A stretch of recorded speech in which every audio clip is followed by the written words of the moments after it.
Hi, how you doing? This is the Gamertron, and welcome back to the Gamertron Show. Now, if you guys watched my top 10 video games of 2014, which you really should, or should have, you should really watch that video. I'm just saying. If you watched my top 10 video games of 2014, you know, well, of course it's a top 10. There's only 10 games on there. I couldn't put every game I've played in 2014 on that list, and there were some really good games I played this year that I wanted to put on the list, but I just couldn't. However, these games that I'm about to talk about are really good games. They are games I had fun with, they were games that I found were quite memorable this year, and you know what? These video games are worth at least honorable mention. This is not a top list, this is not a top 5, this is not a countdown video.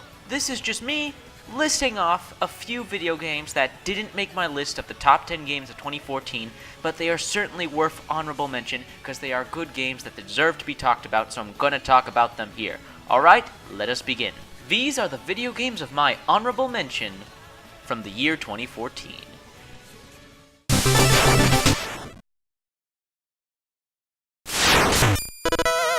Well, let's start off this video by talking about the 2D retro platformer throwback game that everybody loves, and you know what? I love too.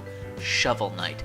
Nobody can stop talking about Shovel Knight. Everybody loved this game, and with good reason to. Shovel Knight feels like a love letter to old school gamers and even just gamers in general. The game is not out to suck and squeeze as much money out of you as possible like so many other AAA games. You pay your money and you get good content in return. Shovel Knight is also an example of the power of Kickstarter. If it wasn't for the donations people gave to this game for its Kickstarter campaign, this game may never have existed at all. So thank you, each and every single one of you who donated to Kickstarter to help make Shovel Knight possible. You show that goodwill can make a good game. Shovel Knight is also just a very charming game. The game is so lovably charming, from its visuals to its music. The game is just like I'm repeating myself here, but it's charming. You can't help but smirk and go, "Aww. Isn't that a nice little throwback?" Or, "Aw, isn't that so pretty to look at?" Or, "Aw." You can tell this was a labor of love. However, the reason Shovel Knight didn't make it onto my top 10 games of 2014, because I honestly did want to put this game there, is because as much as I love Shovel Knight for what it is, I didn't have too much fun with the game. More hair-pulling frustration than anything else. The first few levels of Shovel Knight are great, they're fun. They're not too easy, but they're not too hard. But that's only in the first tier of Knights, because there are tiers of Knight boss battles you go through. The first tier of Knights is not too easy, not too hard. It's just the right difficulty for it to be fun, for me at least. Then the second and the third tier roll along, and it's just a massive difficulty spike, again, for me at least. And I ended up being more frustrated at the very tricky enemies and the even trickier platforming. Shovel Knight is a good game, a great game, a labor of love, but if I had more frustration than fun with the game, I just couldn't put it on my top 10. Next up, let's talk about a very silly, wonderful video game called Goat Simulator. I'm sure you heard of this game as it took the internet by storm. Goat Simulator honestly isn't good enough a game to have made it on my top 10, but the game is a ton of fun. Goat Simulator is a parody video game. It's a parody of open world games and simulator games. It's a parody. And it's hilarious, and it's funny, and it's slapstick humor at its finest. It's a remarkable video game that knows what it is. It's broken, buggy, glitchy, but that's the point of it. The developers made it that way. They made it feel unfinished for the sake of humor. And it's hilarious. Goat Simulator is a video game where it's impossible. It's impossible not to just smile and have fun with this game unless you have a heart of stone.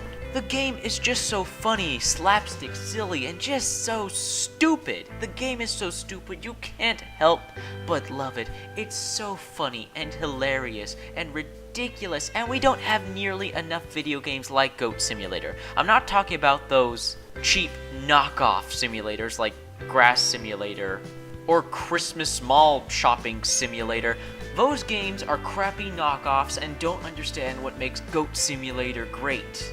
is that there was actual effort through all the bugs and glitches and broken physics that is Goat Simulator. There was actual effort put into this. What makes Goat Simulator so great is that it's broken, but it's not cheap. It's clever, it has a sense of humor, and Goat Simulator is just a good old fun time. Next up, let's talk about Bound by Flame. I really wanted to put Bound by Flame on my top 10 games of the year. I really did. I really enjoyed Bound by Flame, and I really admire this game. And I admire the developer of this game, Spiders. Because you can tell from every aspect of the game, from the gameplay to the mechanics, the RPG elements, to the story and characters, you can tell that Spiders so desperately wants to make a BioWare game. They're trying so hard to match the quality or be something like Dragon Age and Mass Effect. You can tell Spiders is obviously inspired by BioWare and they want to make a BioWare game. And Bound by Flame kind of feels like a bit of a knockoff, a bit of a budget BioWare game, but you can tell there's aspiration here. Spiders is aspiring to create a BioWare-like RPG with memorable characters, memorable story, choice, RPG elements, the whole lot. Bound by Flame is a really fun hack-and-slash RPG, and I think it's definitely worth a shot if you're looking for something different, if you're looking for something different from your fantasy RPGs. Also, gotta mention the crafting system in this game. Bound by Flame has one of the best and addicting crafting system. Crafting armor parts and weapon parts to make your stuff more powerful, and crafting everything you need from potions to traps, and gathering the resources to build all these things. Oh, it's so addicting, crafting. I also love how you can bring up the crafting menu at any time with just the press of a button. You don't have to go find a blacksmith or a vendor. You just press one button and you can craft anywhere at any time. I really like Bound by Flame. I like its uniqueness, I like how different it is, yet similar to other games. Again, if you're looking for a very different fantasy RPG hack-and-slash game, Bound by Flame is worth giving a try. Up next, Lords of the Fallen. God dang, another game I really wanted to put on my top 10 games of the year. I really like Lord of the Fallen. It really ticks me off when people call Lords of the Fallen a Dark Souls clone. While it's taking inspiration from Dark Souls, it is absolutely taking inspiration from Dark Souls games. It's not a knockoff, it's not a clone. It's merely a game in the same genre. Shovel Knight was inspired by Mega Man and Castlevania, and I don't hear you guys calling Shovel Knight a clone of those. Lords of the Fallen is the exact same deal. It's a game in the same genre, but does things completely different to make itself its own game. The pacing and mechanics of the hack-and-slash combat are very different from Dark Souls. The world and story is very different, and also kind of interesting. It's not original, but it's a unique enough fantasy story. The creatures are gruesome, fun to fight, and challenging. Armor and weapons look absolutely badass. The design of the armor and weapons is freaking awesome. And the boss battles, oh, do I love the boss battles in Lords of the Fallen. They're memorable, they're challenging, they're fun to fight. And the designs of these bosses are nightmarish, awe-inspiring, and just awesome. Lords of the Fallen is an awesome game. If you like the Dark Souls games, give Lords of the Fallen a try. It's a really good game. Also, graphics, beautiful. This game is beautiful graphics. Finally, to finish off the honorable mentions of 2014, I really need to talk about The Fall. The Fall is an indie game, PC indie game, and it deserves way more support. It's such a shame this game isn't doing well financially, cause it deserves some money. Please, if you like indie games, if you like 2D side-scrolling point-and-click adventures, if you like dark stories, hell, if you just like science fiction in general, please throw some money The Fall's way. Play The Fall. It's a really good game. The Fall follows the story of Arid, an AI aboard a combat suit, who has mysteriously fallen onto this strange world. With her pilot in the suit in critical condition, Arid must find a way to get medical attention for her pilot before he dies, and discover the mysteries of this mysterious planet. The Fall has a great story, great characters, especially for robot characters, AI characters. Yes, the whole character development story of AI who start to become more and more human as they progress, like they start to have emotions and more character and personality, that's been done before, but The Fall does it so well, especially with Arid's character. If you like indie games, side-scrolling platformers, point-and-click adventures, dark sci-fi storytelling, please pick up The Fall. Please, it deserves support. It's a really good game that deserves way more support than it gets.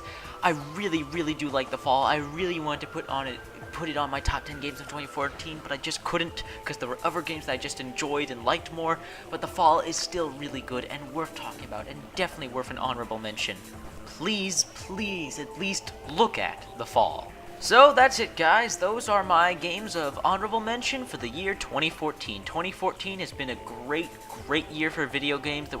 As you can see, there were so many great video games I couldn't even fit them all into a top 10 list. Hope you guys enjoyed the video. Please hit the like button if you did. It helps me, it helps you, helps the video if you hit that like button.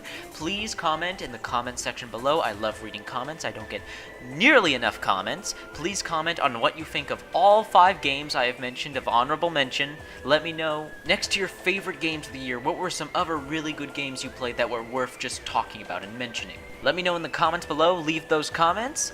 And this has been a video. This has been the Gamertron. Hope you guys enjoyed the vid, and I will see you guys later.